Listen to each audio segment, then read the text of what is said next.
Messieurs fidèles téléspectateurs de Bonjour le Faso, bienvenue à ce nouveau numéro de l'émission. Merci de nous renouveler votre fidélité. Bonjour à tous.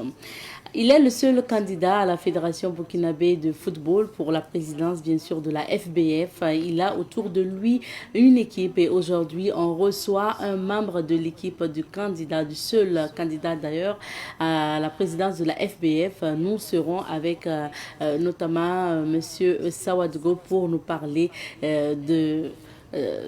on va dire, du programme de campagne donc du candidat à l'élection présidentielle de la Fédération burkinabé de football. On parlera de football en général dans la rubrique invité du jour. Nous sommes mardi aujourd'hui et nous serons avec Serge Youssef Ouedraogo qui nous parle de l'éco-citoyenneté, comment on peut inculquer l'éco-citoyenneté aux enfants. Ça sera l'occasion également d'avoir des astuces pour apprendre nos enfants à être responsables. Et avant tout ça, vous aurez la revue de presse présentée ce jour par Alphonse Ouedraogo que nous allons retrouver tout à l'heure. Et c'est depuis le quartier Wemtenga que nous vous présentons cette émission. Et c'est à travers la rubrique à la découverte 2. On y va. Par à la découverte du quartier Wemtenga, surtout de l'avenue Wemba Poko de Ouagadougou. Alors, la rue Wemba Poko du moins c'est de Ouagadougou. Et cette rue est située dans le quartier Wemtenga. Nous partons à la découverte de Wemba Poko. Donc, son histoire, mais également l'histoire de la création ou de baptême donc de cette rue-là, Wemba Poko. Et il y a bien sûr l'association Wemdogo de Wemtenga qui connaît bien l'histoire de Wemba Poko, qui est d'ailleurs originaire aussi de la cour royale de Wemtenga. Et nous allons écouter le président de cette association. Je m'appelle Sandaro Henri Kabore. Je suis de Wemtenga, président de l'association Wemdo. Alors, nous sommes à Wemtenga, précisément sur la rue Wemba Poko. Wemba Poko fut la Benjamin du Moro Naba Oubri. Moro Naba Oubri, c'est le troisième empereur de Mossé et le fondateur du royaume de Ouagadougou. Alors, il a régné entre 1182 et 1244. C'est une longue histoire. Wemba Poko, comme je le disais, c'est la Benjamin du Moro Naba Oubri. Je disais également tantôt que le Moro Naba a régné entre 1182 et 1244. Ça fait 62 ans de règne. Alors, il a constaté à un certain moment, surtout à ces derniers moments, il a constaté que dans son royaume, les conflits étaient légion. Les gens, quand ils s'élèvent entre eux, il n'y a pas d'entente. Entre communautés aussi, il y avait des problèmes. C'est ainsi que, dans le souci de léguer à son successeur un royaume de paix, le Moro Naba Oubri a réuni sa cour. Et ensemble, ils ont décidé de trouver quelqu'un qui va jouer au médiateur. Et la décision a été prise et que c'est son dernier enfant qui sera intronisé comme médiateur. Au finish, après le Moro Naba, alors on a constaté que c'était une fille, une femme qui était son dernier enfant. Et elle se prénommait Poko. Elle était déjà mariée, mais alors comme la décision a dit que c'est son dernier enfant, sans préciser le sexe, alors on a décidé de lui retirer de son mari et en retour on a trouvé une autre femme pour ce monsieur. Et on l'a intronisé comme tout dignitaire, comme médiateur du royaume Mossé. Il a été dit que à qui elle demande pardon, que la personne accepte. Que ce soit entre individus, entre collectivités et même jusqu'au roi. Personne n'avait le droit de refuser la demande de pardon de Wemba Poko. Alors, Wemba Poko, Wemba, selon certaines versions, c'est le fait qu'elle est revenue sur ses parents. Donc c'est des déformations. Nkiti Libero Wemba. Et c'est ce qui est devenu Wemba. Vous verrez que dans certaines contrées, comme à Wayuya, alors toutes les filles de Wayuya qui reviennent en famille pour rendre visite à leurs parents sont aussi appelées Wemba. Donc c'est le sens de Wemba, c'est la fille qui a quitté son foyer et qui revient à domicile chez ses parents. Alors, on a juste retiré, on l'a retiré de son foyer pour la permettre d'être libre, pour pouvoir bien jouer le rôle de médiateur, pour qu'elle ne soit pas sous l'influence de quelqu'un. Vous savez qu'avant, si toi tu es femme, alors la femme, l'homme influence souvent. Et comme on veut qu'elle joue pleinement son rôle, il faut qu'elle jouisse d'une liberté. Et c'est ainsi qu'elle a été intronisée. On a construit un palais pour elle. Alors, quand les griots veulent louer le Wemba, on dit Païr Zemdoyiri. Wemdoro, Patirinyongo. Ça veut dire que la cour d'une femme qui équivaut à celle d'un homme. Et ce n'est pas une cour qui a été construite à la hâte.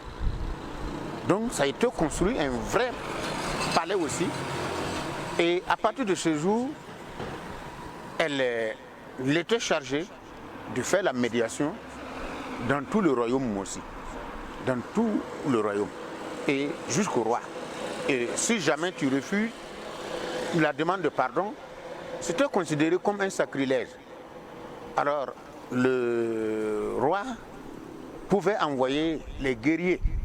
Si c'est entre collectivités, entre communautés, alors la partie qui a refusé la demande, alors on inflige une correction à ces gens pour qu'ils sachent que, alors, une fois qu'on te demande pardon, il faut accepter, sinon le malheur peut s'en suivre.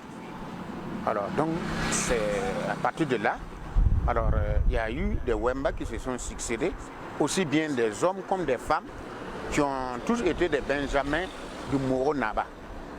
Alors, comme le Moro Naba continuait de faire ses conquêtes en son temps, au fur et à mesure que le royaume s'élargissait, alors il y a besoin d'installer aussi bien des guerriers autour de celui que le Moro Naba choisit comme chef de cette localité, et il faut aussi un système aussi pour la médiation. Donc on a fait appel à, souvent, s'il y a un Benjamin qui n'a pas été intronisé ou une Benjamine, on l'amène là-bas pour nommer Wemba. Alors, et jusqu'à un certain moment, bon, là où il y a eu des Wemba hommes, c'est devenu une famille de Wemba. Et c'est là, aujourd'hui, à partir de Moro Naba Zetor Bouchma, est né Wemba Rare, qui a fondé le quartier, le village de Wemtenga de Ouagadougou, là où nous sommes actuellement. Sinon, depuis que le Moro Naba Oubri, qui a décidé de nommer le Wemba, c'était depuis le XIIe siècle. Et en ce moment, c'était toujours, le Moro Naba Oubri était toujours à Zignari.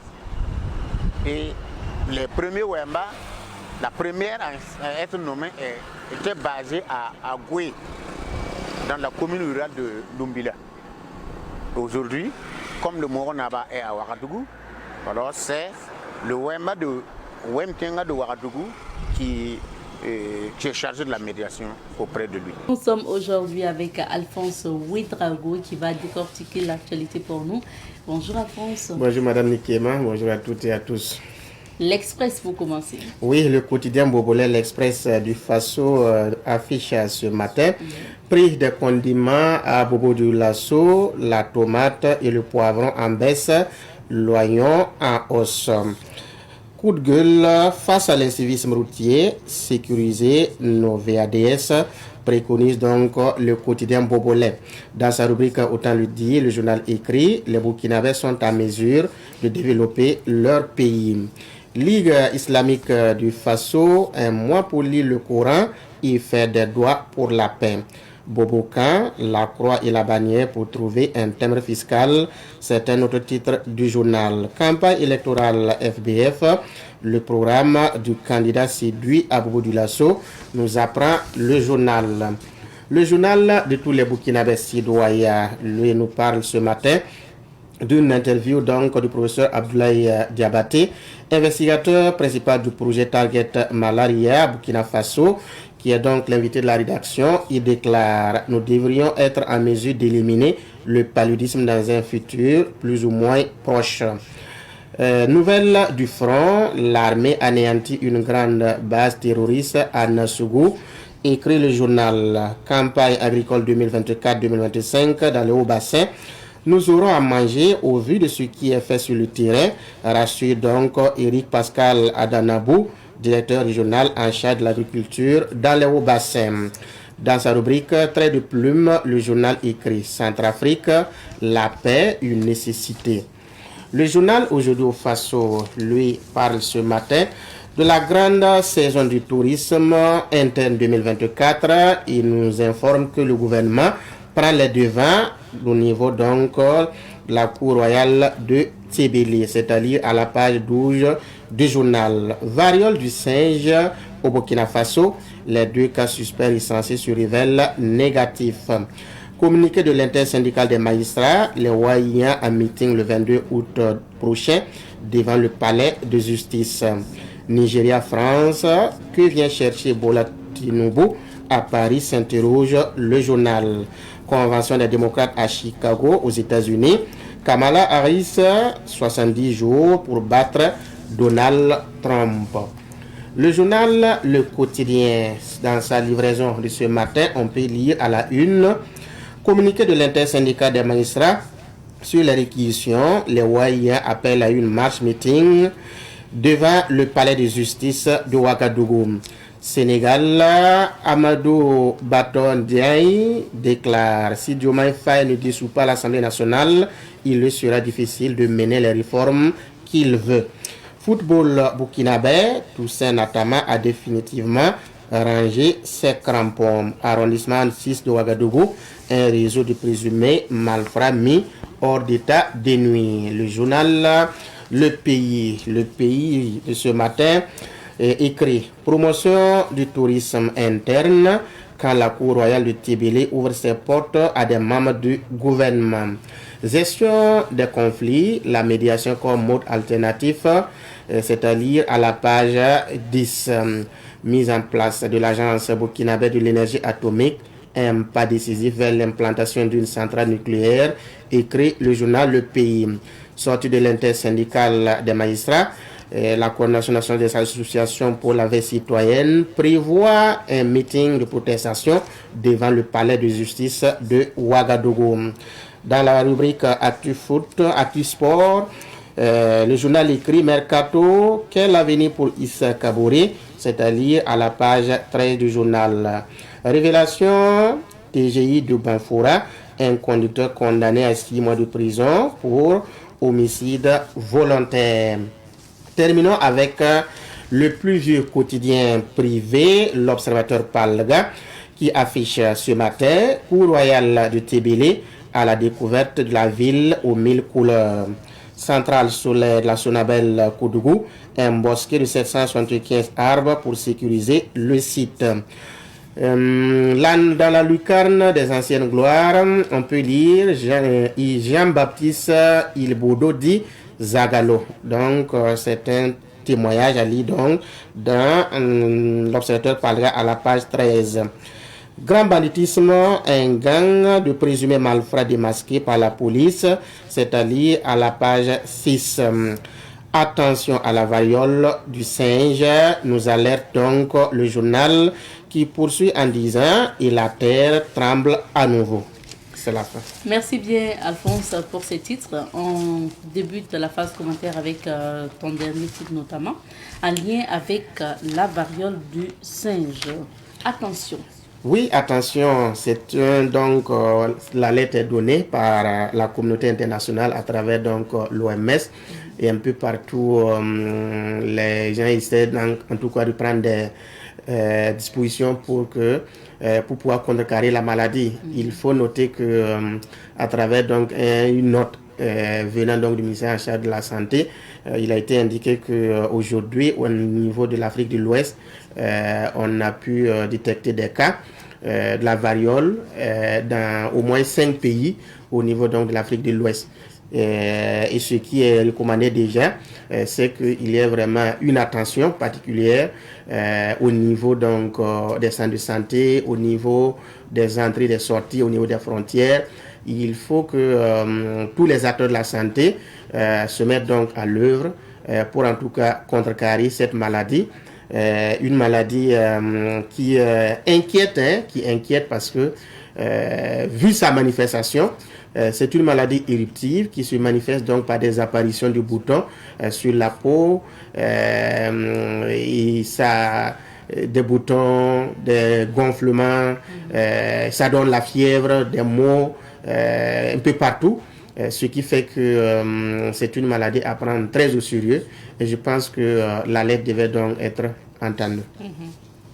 Alors, c'est important déjà qu'on alerte et puis voilà, faites attention, comme on l'a dit. Tout à fait. Deuxième sujet, on s'intéresse au tourisme interne surtout. Et je rappelle que nous sommes dans la grande saison de la promotion du tourisme interne lancée notamment par le ministère de la Culture, l'ONTB. Et justement, c'est dans cette lancée-là que une équipe gouvernementale s'est rendue à Tibélé. Tout à fait, une équipe gouvernementale s'est rendue à Tibélé, bien entendu avec les journalistes aussi, pour donner l'exemple. Je pense que ce site touristique vient donc d'être reconnu comme patrimoine mondial de l'UNESCO. Ouais. Donc, ce qui veut dire que c'est un site qu'il fallait quand même visiter, vu l'opportunité. Et je pense que le gouvernement, en décidant, à travers donc cette délégation du CIRAN, a bien voulu donc appeler et interpeller les Burkinabés, en tout cas, à profiter de cette campagne de promotion du tourisme interne pour faire le tour dans quelques sites touristiques du pays. C'était tout à fait donc normal.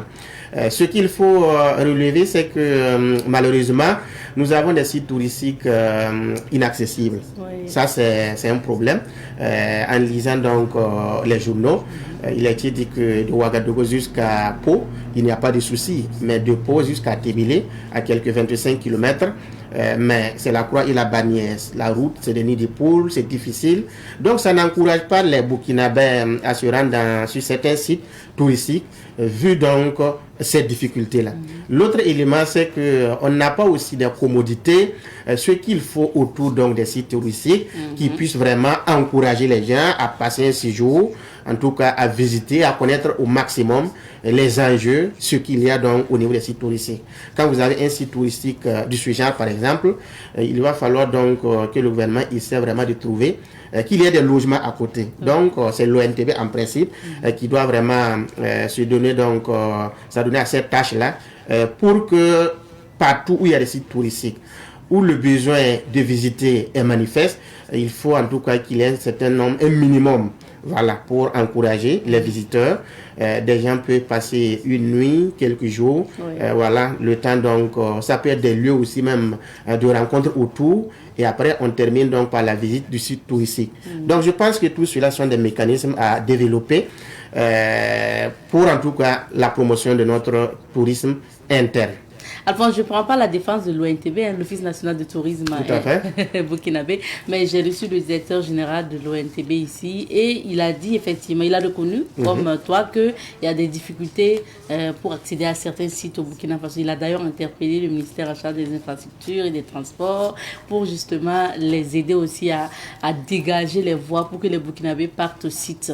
Mais pour ce mois, cette grande saison de tourisme interne, il a relevé aussi qu'ils ont un partenariat avec certains hôtels. Ça, c'est vraiment pour ceux qui voudraient aller visiter. Ils peuvent se rendre à l'ONTB pour avoir la liste des hôtels qui ont accepté de faire une réduction de 50% sur leur tarif, la nuitée par exemple. Et si vous avez donc le contact, vous pouvez y aller. Et voilà, vous restez. Je ne sais pas si se place, mais ils ont fait des accords comme ça de réduction, même par exemple. Pour le logement ça me fait de sourire. Certains hôtels. Ça me fait sourire. C'est déjà bien, mais je pense qu'on peut mieux faire. On peut mieux faire pourquoi Je pense que l'ONTB doit encore développer une autre politique qui est par exemple d'approcher des sociétés privées, ça peut être des banques, des entreprises. Voilà donc cette année des sites touristiques que nous entendons vraiment promouvoir. Alors il est demandé que les services donc, de votre société, le personnel puisse donc visiter ce site cette année. Et voici donc la réduction, les faveurs qu'on met à votre disposition. Je pense que si l'ONTB se met donc dans cette politique, à identifier au moins 5 ou 10 banques, ou une vingtaine ou une trentaine d'entreprises, Savane FM par exemple, l'offre est faite que cette année, vous visitez tel site, et voici si l'effort que nous... Oui, on vient vous proposer. Je pense qu'il n'y a pas cette société-là qui va donc refuser. Et ça, au fur et à mesure, vous allez encourager les gens, vous allez amener les gens chaque année à visiter. Ça ne va plus être donc une offre, mais ça va être une habitude. Tout cela, ce sont des mécanismes à développer. Sinon, les hôtels, c'est bien, mais ce n'est pas dans notre habitude en tant que tel. Mais l'organiser à travers des sociétés, d'État, privés, mais tout cela est possible. Si des gens peuvent prendre des billets d'avion, aller pendant faire des vacances ailleurs, alors qu'on a aussi l'opportunité ici, on a des occasions. Pourquoi donc voyager, jeter son argent alors qu'il y a aussi des potentialités dans notre pays? Bien sûr. Merci beaucoup. En tout cas, on tombe en même temps dans les propositions. Je pense que c'est bien noté pour promouvoir le tourisme interne. Autre sujet, on s'intéresse maintenant à la justice. Apparemment, on va dire quoi, la coordination de la veille citoyenne. Ou sinon, les WAI ont décidé de manifester devant la justice. Oui, cela était donc prévisible après la sortie donc de l'intersyndicale qui, dans sa déclaration, a condamné les réquisitions qui sont donc formulées contre donc certains magistrats, les envoyant donc au front. Et après la sortie de l'intersyndicale des magistrats, la sortie, bien entendu, des WAI était aussi attendue parce que ces personnes-là considérées comme des soutiens du pouvoir ne pouvaient pas quand même ne pas donner la voix. Et hier, c'était une conférence pour effectivement déplorer la sortie de l'intersyndicale parce que la coordination estime que personne n'est au-dessus de la loi. Si des journalistes peuvent être envoyés au front, si des citoyens sont envoyés au front, les magistrats ne sont pas aussi au-dessus de la loi, selon donc les WAI. Et cette sortie était l'occasion de dire que il y a beaucoup de choses même à revoir au niveau donc de la justice, parce que la critique est acerbe. Il y a beaucoup de choses à relever comme défi.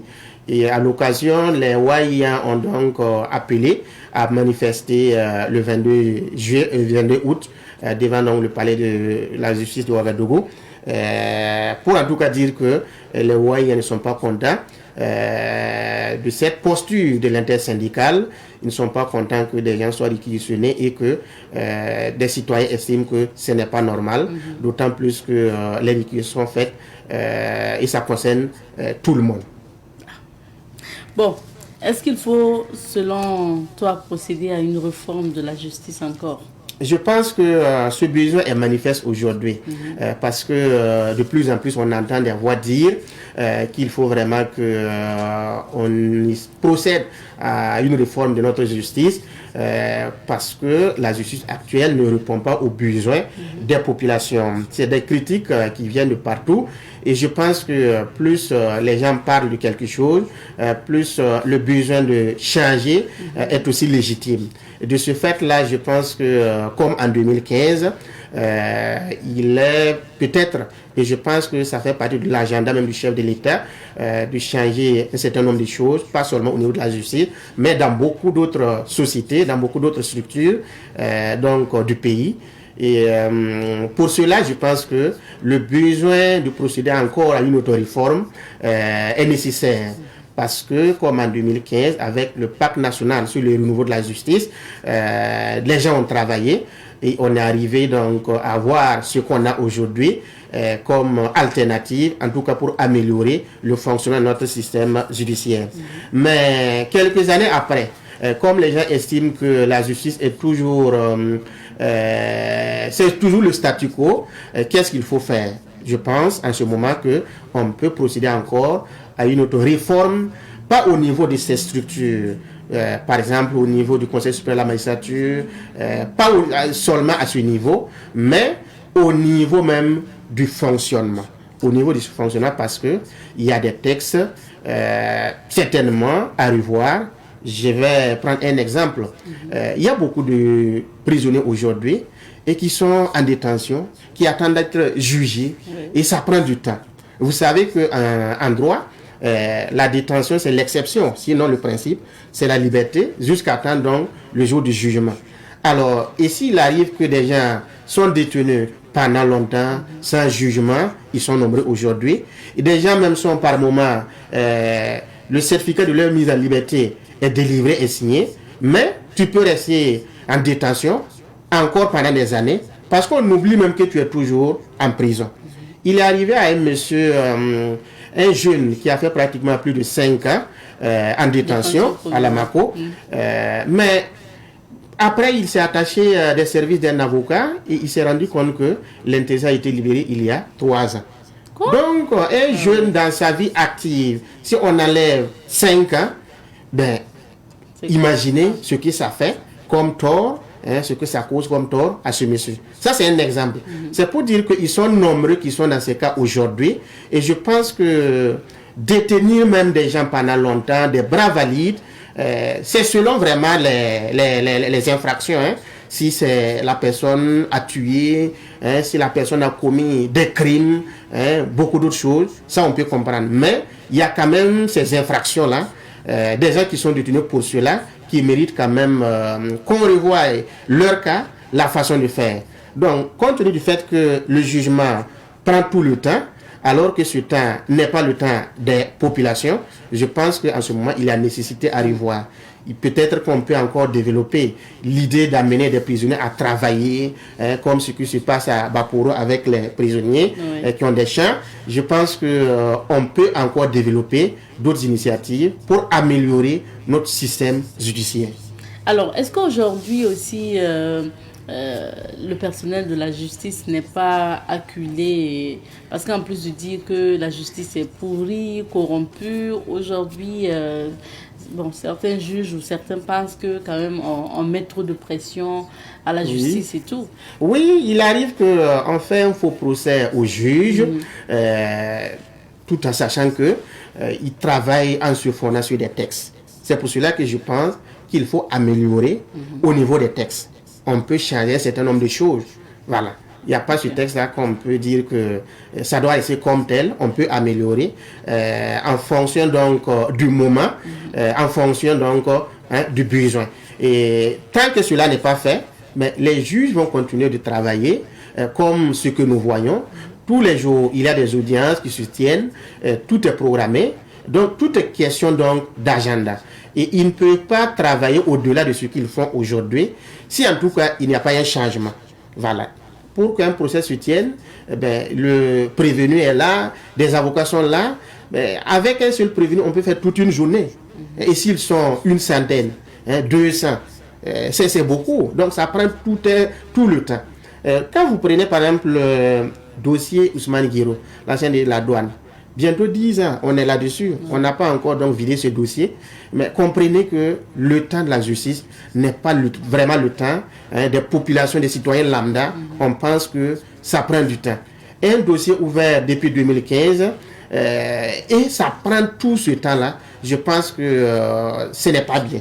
Donc, ce qui doit être fait, c'est de procéder à un certain nombre d'amélioration au niveau des textes, de revoir certaines choses pour en tout cas amener les juges là à pouvoir travailler de façon accélérée. Sinon, ils ne peuvent pas faire au-delà de ce qu'ils sont en train de faire. Les en vouloir jusqu'à ce point, c'est un faux procès qu'on fait à ce juge-là et ça, ce n'est pas bien. L'autre chose, c'est peut-être même, je pense, le chef de l'État a déjà manifesté le besoin qu'il y ait une accélération au niveau donc, du traitement des dossiers, parce qu'il y a des prisonniers qui sont là, qui attendent d'être jugés. Je pense que ici, il a lui-même la solution.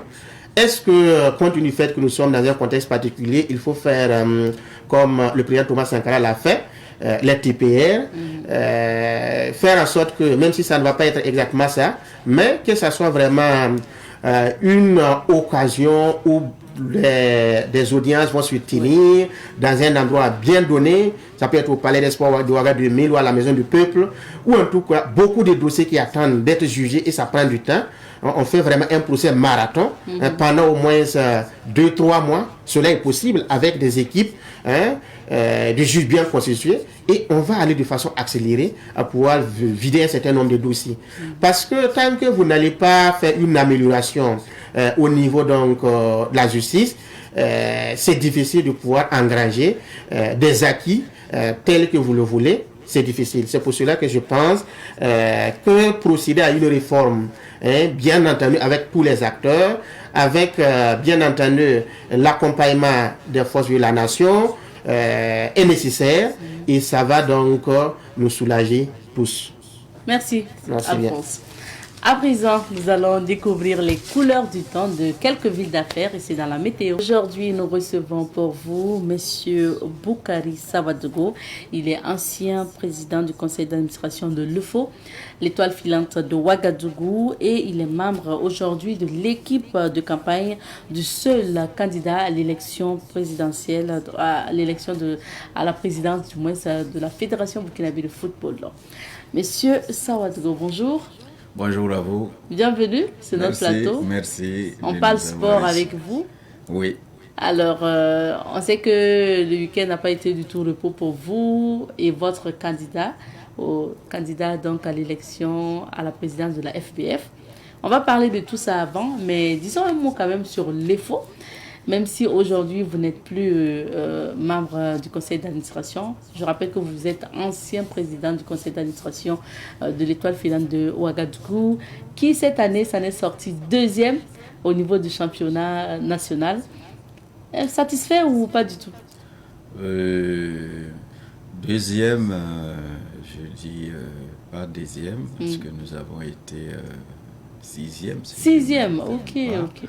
Voilà, il faut dire que le championnat n'a pas été facile. Il n'a pas été facile au regard donc de ce que nous avons vécu, c'est-à-dire les multiples arrêts du championnat, les différentes grèves, les distensions entre les uns et les autres. Ça n'a pas favorisé vraiment un bon climat pour avoir un championnat qui se déroule dans un contexte normal. Voilà, de toute façon, chaque acteur a été résilient parce que malgré les difficultés et les contraintes de temps, aussi bien la fédération que les clubs, on a fini donc par terminer le championnat. Et aujourd'hui, les clubs qui sont en campagne africaine sont déjà sortis pour jouer leur match. Et je pense que c'est pas mauvais, même si on pouvait faire mieux. On espère que ça sera mieux. Et parlons maintenant de la gestion de l'ancien président de la Fédération burkinabé de football. Je rappelle que vous étiez président justement de club également, sous la présidence de Lazare Bansé à la tête de la FBF. Comment vous avez trouvé la gestion, comment vous viviez en fait l'époque Lazare Bansé? Il faut dire que les mandats se suivent et ne se ressemblent pas. Comme je l'ai dit, ce mandat a été teinté vraiment de divergences entre les acteurs. Et si vous vous souvenez, l'élection qui a eu lieu en 2020 nous a permis de savoir donc que les acteurs étaient divisés. Et après donc cette division, vous avez suivi à un moment donné l'intervention du président du comité national olympique et des sports burkinabé, qui avait voulu donc mettre les acteurs ensemble. Mais malgré tous ces efforts et les efforts de personnes ressources, on n'a pas pu le faire. Et vous savez qu'on était aussi à un pas de la CAN, donc il fallait vraiment s'unir pour aller à la CAN, ce qu'on n'a pas pu faire. Et le résultat, tout le monde le connaît, même si certains disent que ça n'impacte pas la CAN. On a vu qu'on n'était pas performant, on se posait des questions pourquoi est-ce qu'on était à ce niveau de performance. Mais bon, ça c'est le passé, comme je le dis souvent, il faut faire le deuil de ce qui est passé et puis regarder devant comment on fait pour faire mieux. Et ça a affecté naturellement aussi vos clubs et le championnat? Oui, parce que quand vous avez un joueur qui se repose un mois sans jouer de match, bon, il ne sait pas quand est-ce que le match les compétitions vont commencer, aussi bien les coachs que les joueurs. C'est fatigant d'attendre une date qui n'est pas annoncée et qui n'est pas de votre, qui n'est pas sous votre contrôle. Et le repos en football, et ça c'est technique. On ne se repose pas parce qu'il faut se reposer, mais on se repose à un moment bien donné du championnat pour pouvoir donc recommencer. C'est un cycle. Voilà, donc le repos ne se décrète pas en championnat et ça fait que les différents arrêts du championnat ont baissé le rythme des joueurs et les joueurs sont devenus inefficaces, si je peux m'exprimer ainsi.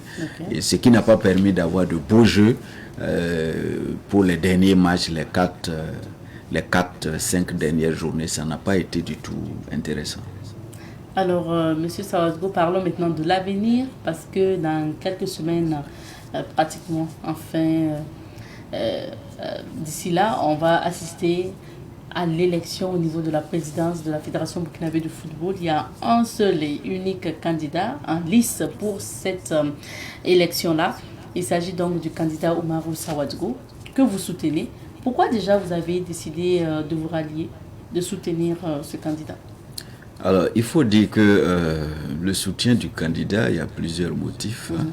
Le candidat lui-même a prôné le consensus, même si certains disent que ce consensus n'est pas les leurs. Bon, le consensus, c'est dire s'unir, faire bloc autour de l'essentiel pour pouvoir donc relever les défis du moment. Et je pense qu'il n'y a pas mieux que d'aller en bloc autour d'une personne pour pouvoir donc relever ces défis. Donc moi je suis d'avis avec eux parce que ce que nous avons déjà vécu, et je reviens sur ce que moi-même j'avais dit en son temps, lorsque il était question donc d'arrêter le championnat, je crois que vous devez avoir les archives de ce que j'avais dit en son temps. Il ne sert pas d'arrêter un championnat pour exiger une subvention qui n'est pas forcément la propriété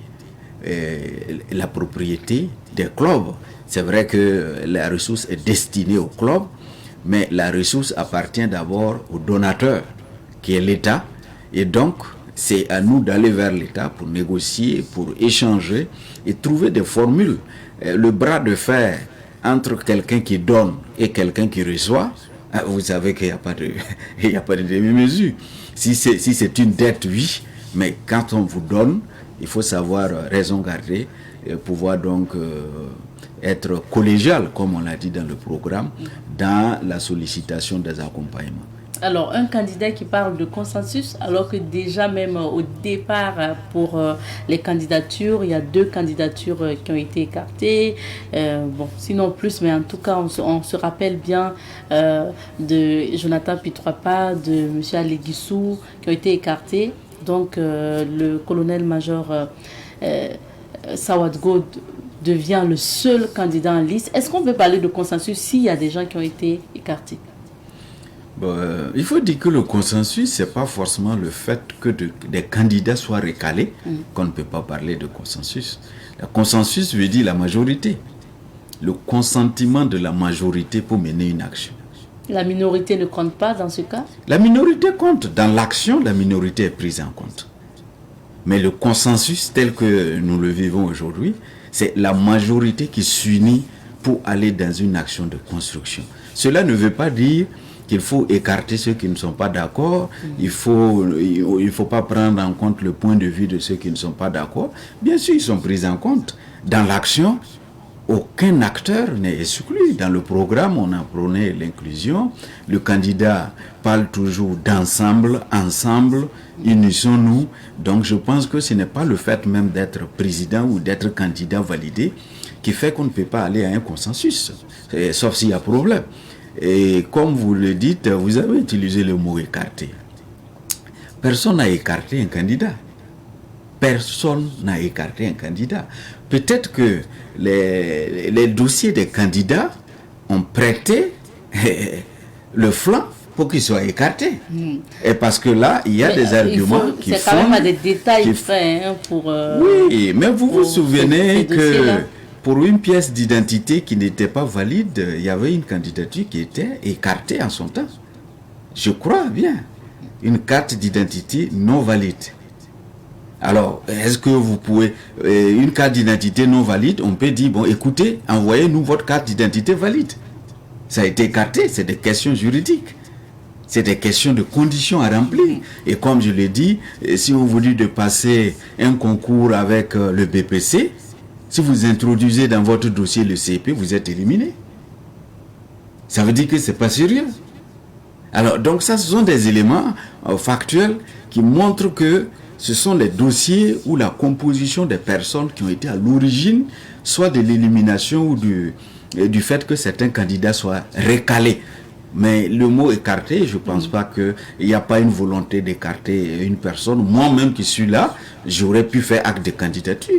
Rien ne m'empêche. Mais ce n'est pas l'équipe de Ali Guissou qui ne dira pas écarté, hein, parce qu'on se rappelle de comment cette équipe s'est battue pour encore revenir. Mais hélas, à la publication finale des candidats retenus, ils ont été récalés ou écartés. Bon, c'est sûr. Oui, avec des motifs. Je crois qu'il faut ajouter ça.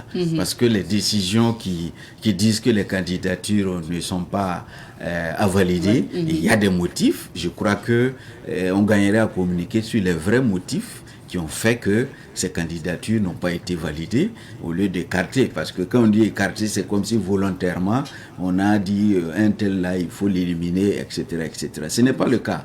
Je crois que certains pensent que c'est vraiment une volonté manifeste d'aller écarter un individu, etc. Ce n'est pas le cas. Je pense que, comme l'a dit le président Rahim Ouedraogo lors de nos tournées, M. Rahim Ouedraogo lui-même était candidat potentiel. Et s'est rallié. Et il s'est rallié. Est-ce que on peut dire qu'il a été écarté? Chacun a ses intérêts, on ne sait pas. Peut-être en se ralliant, il sait pourquoi. Oui, mais c'est peut-être ça qu'il faut éviter. Chacun a ses intérêts, mais nos intérêts personnels et individuels ne doivent pas primer sur les intérêts du groupe. Même si, comme le dit Olson Manku, la satisfaction d'un individu avant la satisfaction du groupe fait que les autres se démotivent, c'est vrai. C'est la somme des intérêts individuels qui font les intérêts collectifs aussi, parce qu'il ne faut pas oublier qu'on mobilise quelqu'un autour de ses intérêts, mais l'intérêt ne doit pas primer sur la logique du groupe. Même si on cherche personnellement à être satisfait, on doit mettre le groupe devant et à travers le groupe, on tire satisfaction. Alors, passons justement, évoluons, tout compte fait, donc on retient que c'est le colonel-major Oumarou Sawadgoui qui est le seul et l'unique candidat au niveau de l'élection à la présidence de la FBF. Vous avez lancé la campagne justement de votre candidat au niveau de Kaya et puis vous avez quand même tourné dans quelques localités également. Comment ça s'est passé? Très bien, je peux dire, parce que nous avons fait Kaya, nous avons fait Zignaré, nous avons également fait Bobo Dioulasso, Banfora et Gawa. Nous venons juste de rentrer et je pense que les acteurs du football que nous avons rencontrés ont posé les problèmes qu'ils vivent. Ils ont échangé avec le candidat, avec l'équipe de campagne et en tout cas quand ils échangent, on sent qu'au finish, c'est un consensus. C'est un consensus parce que, comme je dis consensus, parce que aussi bien ce qu'ils ont comme préoccupation que ce que le candidat a identifié comme préoccupation, il y a un phasage net. Il n'y a pas de différence. Est-ce que beaucoup se posent comme question, est-ce que c'est nécessaire de battre campagne vu qu'il est le seul, c'est gagné d'avance, non? Non, si vous le dites ainsi, c'est comme si on dit, bon, comme il est le seul candidat, il peut aller s'asseoir sans travailler. Est-ce que c'est ça la logique? Le candidat vient pour faire un travail. Le candidat a le droit et même le devoir de partager sa vision, les actions prioritaires, les axes stratégiques de son programme avec les acteurs du football et même avec même si sa place est garantie, il faut qu'il partage ça c'est une obligation, c'est un devoir.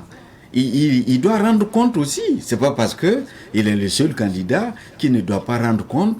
Il doit négliger les uns et les autres. Et puis se dire que, comme l'a dit quelqu'un, c'est un boulevard. C'est pas un boulevard, c'est du travail. Et quand vous regardez les préoccupations soulevées en région, c'est monstrueux comme travail à faire. Et c'est pourquoi d'ailleurs il a dit qu'il va sérier, prioriser les actions à mettre en œuvre en fonction donc du contexte du moment. Voilà. Et ça c'est important parce que tout le monde sait que le contexte aujourd'hui est difficile, mais c'est pas parce qu'il est difficile qu'il faut pas mener des actions. Alors, donc le candidat a profité de ces localités déjà pour partager sa vision du développement du football et discuter avec les électeurs et les acteurs du football sur les perspectives. Et beaucoup s'accordent en tout cas sur le fait que la démarche elle est noble, elle est bien.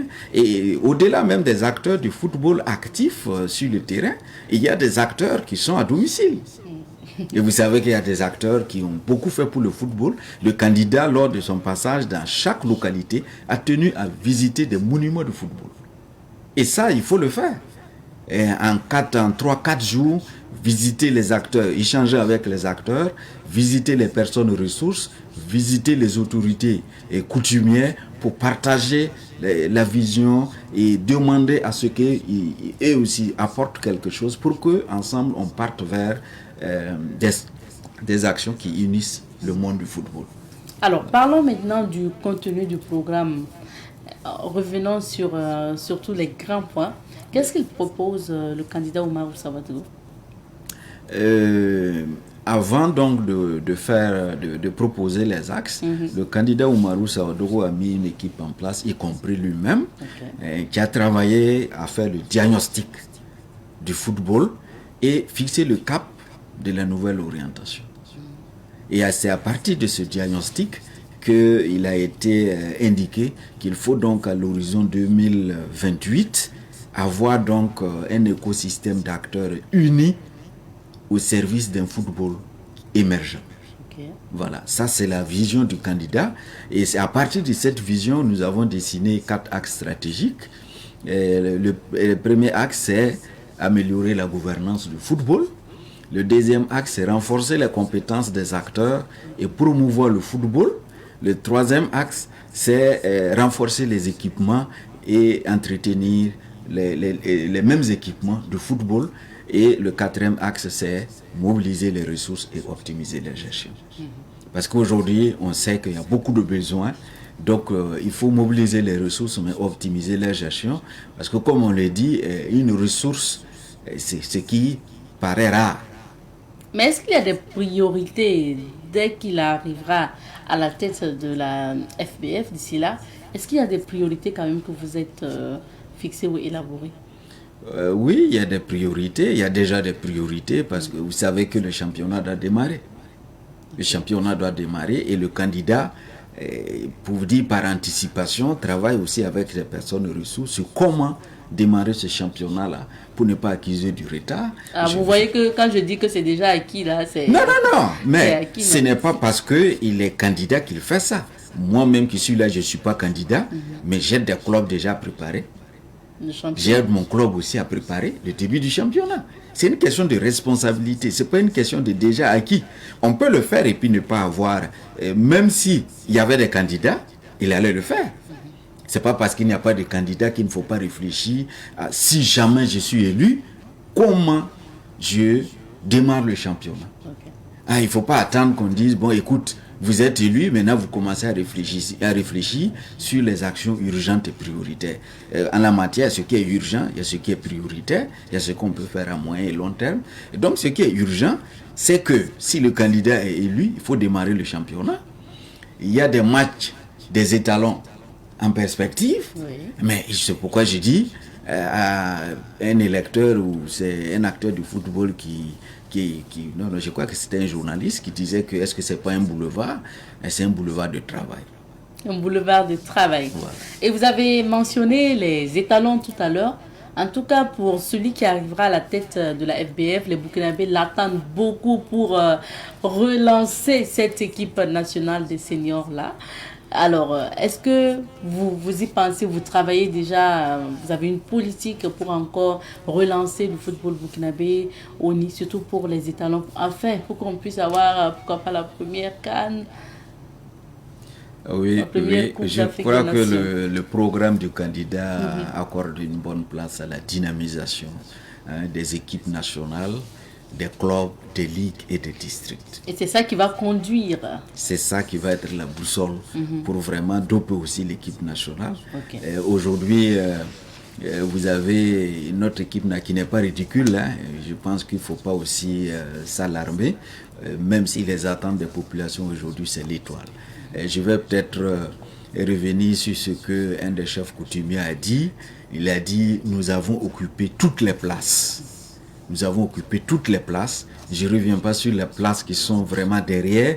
Nous avons déjà été 4e, 3e, voire 2e. Il reste quoi? La première place. Il reste l'étoile.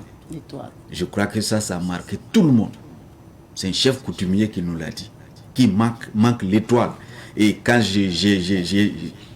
j'assistais, j'ai marqué le nombre de fois il a dit étoile. Ça fait 12. J'ai noté ça 12 fois. Dans son langage sur la performance du football, il est revenu sur le mot étoile sur la poitrine. Et il tapait toujours sa poitrine. Et quand vous écoutez ça, vous savez que vous n'avez pas droit à l'erreur. Vous devez réunir tout le monde. Vous devez rassembler tout le monde pour aller à l'essentiel. Est-ce que vous pensez que lorsque votre candidat sera à la tête de la FBF, notamment, comment il va organiser les choses pour travailler dans le consensus, comme vous le dites, travailler avec tout le monde? Alors, il va, puisque vous savez, à la fédération, il y a ce qu'on appelle les commissions opérationnelles.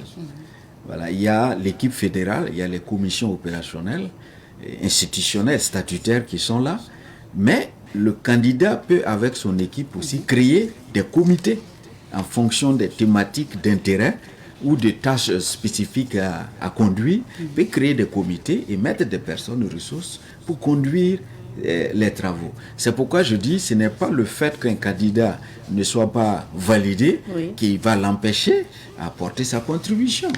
Et je rappelle que les élections passées, moi particulièrement, j'ai échangé avec le président Bansé. Je lui ai dit, grand frère, je suis avec toi, mais pour le moment, je suis engagé à soutenir un autre candidat. Si vous passez, on peut toujours vous accompagner. Et vous avez aussi vu, lorsqu'il s'agissait donc de dire à un candidat de parti, j'ai dit non, ce n'est pas une bonne façon de faire. Ce n'est pas une bonne façon de faire. Il faut accompagner la personne finit son mandat, les cartes vont se redistribuer et chacun pourra faire une campagne pour briguer le poste de président. Et j'ai dit en son temps, ça c'est être positif. Ce n'est pas parce qu'on a perdu qu'on doit travailler contre. Ce n'est pas parce qu'on a perdu qu'on doit tout détruire. Quand on perd, on doit savoir faire le deuil de la transition. On appelle ça aussi le deuil transitionnel. Il faut faire le deuil transitionnel, déstresser les émotions qui sont nées du fait qu'on n'a pas pu traverser une étape. Il faut faire ce deuil-là et revenir à de meilleurs sentiments parce que c'est de là qu'on construit. Et vous savez, un individu lui-même peut être démotivé par ses propres actions. Et s'il ne fait pas le deuil, il va devenir autre chose. Voilà. Donc, alors, M. Zawadgo, vous conviendrez avec nous qu'au-delà vraiment de ces discussions, de ces candidatures et tout, ce que le peuple burkinabé et surtout le monde sportif attend donc de celui qui arrivera à la tête de la présidence de la FBF, c'est vraiment qu'il n'y ait plus de crise, qu'il n'y ait plus de problèmes qui affectent donc le football burkinabé, que tout roule afin que à l'unisson on puisse aller décrocher donc enfin la première étoile, comme l'a dit le chef coutumier et que vous avez répété ici sur le plateau. Donc, est-ce que aujourd'hui votre équipe est consciente de l'attente véritable du monde sportif burkinabé? Je pense oui. Parce que quand vous regardez les réunions que nous avons eues, tout le monde est conscient qu'il y a du travail à faire, qu'il faut mobiliser les supporters, il faut mobiliser les personnes ressources. Et je pense qu'aujourd'hui, personne ne peut dire que le travail est fini. C'est maintenant que le travail commence. Comme l'a dit le chef, nous avons occupé tous les rangs. Il reste le rang, la première, là, étoile. Et ça m'a beaucoup marqué. Permettez-moi de revenir sur les étoiles dont il a parlé. Et c'était à Bobo. C'était à Bobo. Alors donc, aujourd'hui, le candidat est conscient. Et quand vous dites notre équipe, oui, vous-même, vous êtes là-dedans. Parce que nous tous, nous devons avoir pour seul objectif de faire en sorte que le Burkina Faso est l'étoile et que les clubs soient dynamiques, les districts soient dynamiques, les ligues soient dynamiques et que notre championnat ait une promotion à la hauteur des attentes de Burkinabé, comme à l'image donc des championnats qui sont relayés sur des antennes et que les gens suivent, ils sont passionnés. Vous savez qu'aujourd'hui... Avec les supporters nécessaires au stade. Ah, exactement, il faut faire le plein des stades pour pouvoir donc s'autofinancer. Vous savez, aujourd'hui, le football, quoi qu'on dise, c'est un business qui répond à des attentes au plan socio-économique. Voilà, il ne faut pas oublier cette dimension. On va remplir les stades avec des gens qui payent de l'argent. Et cette ressource-là est utilisée pour investir dans le football et puis aussi investir dans le social. Voilà. Merci beaucoup. Nous avons épuisé notre temps. M. Sawadro, merci d'avoir répondu à nos questions. Merci à vous et permettez-moi de dire merci à toutes les personnes qui nous ont reçus en région, à tous ces chefs coutumiers qui ont été disponibles, échanger avec le candidat pendant 1 heure d'horloge environ. Et je pense que c'est une bonne chose et ça garantit vraiment que ce qu'on vous dit, et comme l'a dit un chef aussi, il faut savoir écouter et savoir agir et réagir. Et ça, c'est important. Je pense que nous allons intégrer tous ces éléments-là pour faire en sorte que les distensions, les débats, les disputes qui sont inutiles puissent finir pour qu'on aille ensemble vers l'essentiel. Merci beaucoup. Remporter des victoires. Merci. Nous recevions comme invité aujourd'hui M. Boukari Sawadgo. Je rappelle qu'il est ancien président du conseil d'administration de l'EFO, l'étoile filante de Ouagadougou. Aujourd'hui, il était là en qualité de membre de l'équipe de campagne du candidat à l'élection pour la présidence de la Fédération burkinabé de football. On va s'arrêter ici pour l'entretien d'aujourd'hui. On marque une petite pause et on revient. Et nous sommes de retour sur ce plateau. Aujourd'hui, c'est mardi. Vous avez droit à la chronique Un œil sur la société avec Serge Youssef Ouedraogo qui vient d'installer. Et ce jingle annonce bien sûr cette chronique. Youssef, bonjour. Bonjour Abzeta. Bienvenue. Merci. Merci d'être là. L'éco-citoyenneté et les enfants. Oui. Est-ce que c'est important de parler d'éco-citoyenneté dans le milieu des enfants? Vous savez qu'aujourd'hui, avec les enfants imitent rapidement. Et nous sommes en saison de pluie. Et on parle de reboisement, on parle de plantation d'arbres, on parle d'entretenir les lieux propres, les caniveaux, il faut les curer pour que l'environnement soit sain, pour que la santé là y est. Donc pourtant, vous savez que les enfants sont chaque fois dans l'environnement. Les enfants, ils jouent au dehors. Okay. Donc ils sont dans les saletés, les arbres aussi, ça grimpe. Donc quand on parle d'écouter avec les enfants, plus tard, ce sont les enfants qui seront l'avenir de la nation. Donc, si on les inclut ça, ils vont grandir avec ça et ça va les aider pour les différentes mesures et les stratégies qu'on prend pour vraiment protéger l'environnement. Bien sûr, c'est important. En termes simples, comment on peut définir l'éco-citoyenneté? Et l'éco-citoyenneté ici, c'est dit seulement que c'est le respect de l'environnement, comme on parle de l'environnement. Et c'est l'ensemble des actions qu'on pose sur l'environnement en les protégeant. Voilà, en les protégeant, c'est quoi? Il faut rendre votre environnement sain. Si vous êtes d'abord quartier, regardez les 6 mètres, les flaques d'eau derrière. Je causais avec un vieux qui me disait que dans les 6 mètres, les gens même viennent jeter les ordures. Lui, il a essayé d'organiser, brûler, mais à tout moment, les gens viennent jeter. Donc déjà, ça, c'est pas bon. Donc il faut rendre votre cadre de vie là propre. Il faut aussi avoir le civisme et la citoyenneté de que tout ce qui est là, c'est pour vous. Ne dites pas que ça ne m'appartient pas. Parce que les gens ont l'habitude de dire que l'État, c'est vous. Votre environnement. Aujourd'hui, on parle nous sommes en saison de pluie. Il y a le palu qui est là, qui sévit beaucoup. Il y a la dengue qui est là. Mais si votre cadre de vie n'est pas propre, si vous tombez malade, est-ce que c'est l'État qui va venir vous soigner? Avant que l'État ne vienne vous prendre prise en charge gratuitement, là, vous avez déjà débouché de l'argent. Donc il faut avoir l'amour de rendre son environnement propre soi-même. Oui. Et puis ça veut dire se dire tout ce qui existe aussi, ça m'appartient. Et voilà, cultiver l'éco-citoyenneté, c'est-à-dire moi-même, je prends soin de mon cadre de vie et je protège tout ce que je vois dans la nature parce que c'est important. Alors Youssef, comment on devient éco-citoyen? Et pour devenir éco-citoyen, il faut d'abord planter des arbres. Il faut rendre son cadre de vie propre. Ça, c'est la base d'abord. Chez vous-même à la maison. L'hygiène. Chez vous à la maison, dans la cour, devant la porte. Voilà, il faut quand même planter des arbres. Voilà, il faut aussi entretenir les arbres. Il faut éviter la pollution des sols. Voilà, on parle des produits de sols parce qu'il y a d'autres aujourd'hui là qui pas paraissent, ils utilisent des produits pour détruire. Parce qu'en détruisant, en pompant pour que les arbres meurent là, vous détruisez la nourriture même. Voilà, du sol là. Donc ça c'est il faut là. Donc même les produits chimiques qu'on utilise pour l'agriculture. Quand vous partez au marché ou vous partez dans les différents, vous payez des tomates, vous payez des choux. Quand vous arrivez, en 2 jours c'est déjà gâté. Pourtant ça c'est pas bio. Et on utilise des produits pour avoir beaucoup. Donc aujourd'hui on parle de la pollution de l'air aussi. Donc on peut marcher, hein. On peut marcher à pied, on peut venir à vélo, souvent sur les véhicules, les camions, donc ça pollue aussi l'environnement. Donc une fois dans le mois, vous laissez votre moto à la maison et vous marchez. Ça fait partie aussi de la pollution de l'environnement. Donc le fait que les gens aussi remplissent les châssis dans les caniveaux, il faut curer les caniveaux. Il ne faut plus jeter les déchets dans les caniveaux. Et il faut utiliser des poubelles. Chacun doit avoir quand même des poubelles à la maison, devant la porte, pour pouvoir jeter les ordures. Et il y a un lieu où on va jeter. Ne jetez pas ça comme ça. Donc, en faisant ça, il faut amener l'enfant à voir. Oui. Il faut inculquer ça dans l'éducation de l'enfant. Quand l'enfant voit ça, quand il sera plus tard grand, adulte, lui aussi va prendre le même comportement, les bons comportements pour continuer. Mais si vous jetez, l'enfant même, vous envoyez l'enfant d'aller jeter devant la porte, les eaux usées.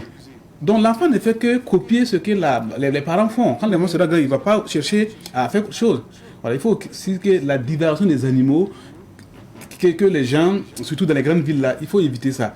Parce que vous allez essayer de planter vos arbres et quelqu'un laisse ces animaux venir détruire et voilà, dans le quartier. Si vous ne prenez pas garde, vous avec les voisins, c'est problème. On va dire que toi tu es Nassara, non, toi tu veux entretenir l'environnement, tu veux protéger l'environnement, d'autres sont en train de vouloir y gâter, donc c'est pas bon. Ça. Alors, on parle d'éco-citoyenneté et on comprend à travers tes explications que ce sont des faits, des comportements, des actes. Justement. Quelles sont notamment ces actions concrètes-là qu'on peut mener pour être un bon éco-citoyen, un bon citoyen et puis... Oui, inculquer ça aussi aux enfants. Aux enfants, voilà. Il faut, par exemple, en brousse, il faut éviter les feux de brousse. Il faut éviter les feux de brousse. Voilà. Il ne faut pas brûler la brousse. Voilà. Aujourd'hui, nous voyons que la coupe abusive du bois aussi, il y a d'autres qui achètent, d'autres vont dans les brousses pour couper. Mais quand vous coupez, il faut y replanter. Voilà. Il faut aussi éviter que les animaux là, détruisent les plants qu'on a plantés là. Donc, il faut tout simplement retenir les animaux à la maison. Bon, à la maison, c'est trop dit. Ceux qui ont des lieux pour élever, après les problèmes. Mais en ville, c'est interdit. C'est interdit. C'est interdit en ville. Mais les gens forcent toujours. Les gens veulent dormir avec les animaux dans la même cour. Donc, oui. C'est souvent là, parce qu'il n'y a pas un autre. On n'a pas une parcelle ailleurs pour aller. Non, mais il faut faire un choix. Okay. Voilà, il faut faire un choix. C'est vrai que Ouadou a grandi, d'autres a élevé. Maintenant, Ouadou a grandi. Donc, si vous n'avez pas les moyens pour acheter un autre terrain, voilà. Donc, votre voisin, même souvent, c'est par voisinage, par le respect qui n'est pas... Surtout si vous élevez les porcs. Est-ce que vous pouvez vous respirer même dans votre cour? Voilà. Donc ça, c'est des problèmes. Donc il faut éviter ça. D'accord. Voilà. Alors, Youssef, on parle toujours d'éco-citoyenneté. Quelles sont les attitudes aussi qui ne sont pas éco-citoyennes? Enfin, le contraire, hein, ce qu'il ne faut pas faire surtout. Le contraire, ici, c'est dire... Déjà, il faudrait que les gens évitent de boucher les caniveaux. Jeter les ordures dans les caniveaux. Voilà. Okay. Il faudrait que les gens évitent. Et vous, madame, vous plantez vos arbres et votre voisin, il vient attacher son animal même. Vous avez planté l'arbre pour brouter. Vous voudrez déjà, c'est pour détruire votre arbre. Donc ça, il faut éviter ça. Donc il faudrait aussi que les gens évitent d'utiliser les produits chimiques là pour désherber désherber. Parce que d'autres utilisent ça pour tuer les herbes là. Donc déjà ça dénature même le sol. Ça fragilise. Le sol prend un coup. Ils croient que c'est la facilité un peu, mais le sol prend un coup. Donc si nous faisons tout cela, ça va vraiment aider à entretenir l'environnement. Et quand vos enfants aussi voient que vous entraînez bien votre cadre de vie, surtout le cadre de vie aujourd'hui, nous sommes en saison de pluie. Donc il faudrait bien prendre soin de votre cadre de vie. Le palier est là. La dinde est là. Oui. Voilà. Ça ne coûte voilà. rien pour le cas de vie. Moi, je pense que ça ne coûte rien de faire quand même le tour. Même si vous avez une fille de ménage que vous êtes, ça ne coûte rien le matin ou le soir de faire le tour de la maison pour voir les flanques d'eau qui sont stockés et surtout les pneus là. Vous savez, nos enfants jouent avec les pneus beaucoup. À l'intérieur des pneus, il y a toujours, quand il pleut, de l'eau qui stocke.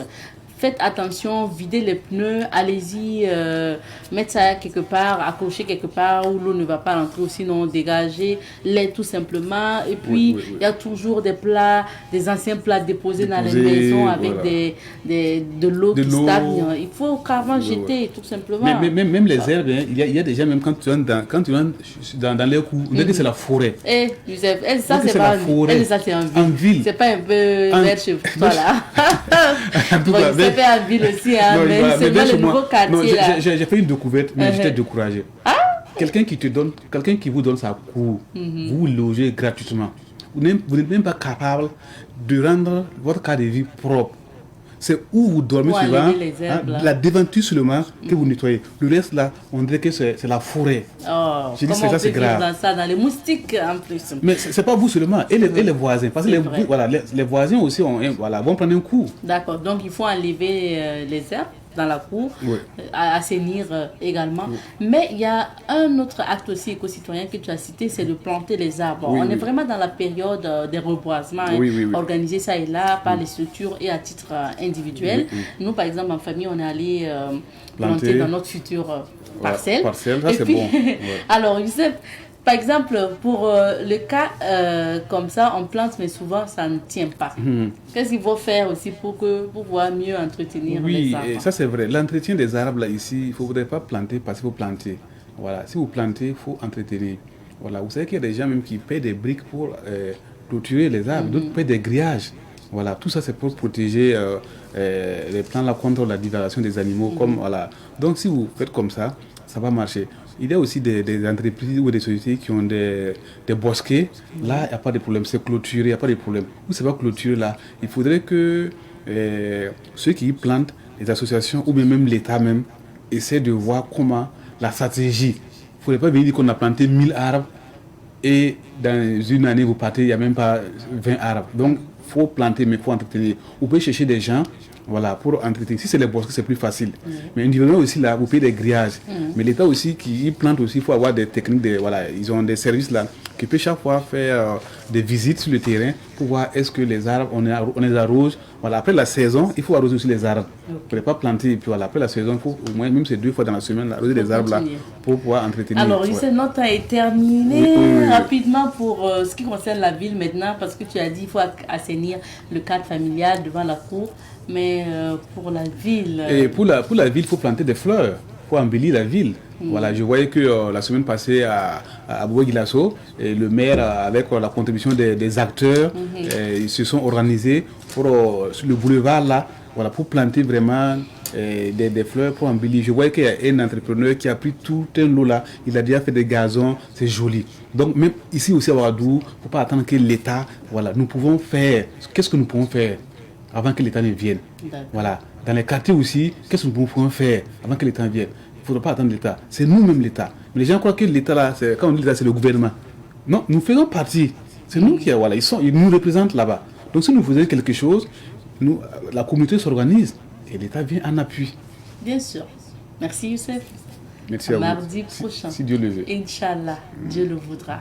Merci à vous aussi, fidèles téléspectateurs. Rendez-vous demain, mercredi, pour d'autres aventures de Bonjour le Faso. Prenez soin de vous et surtout profitez de cette matinée glaciale. Allez, cuisse.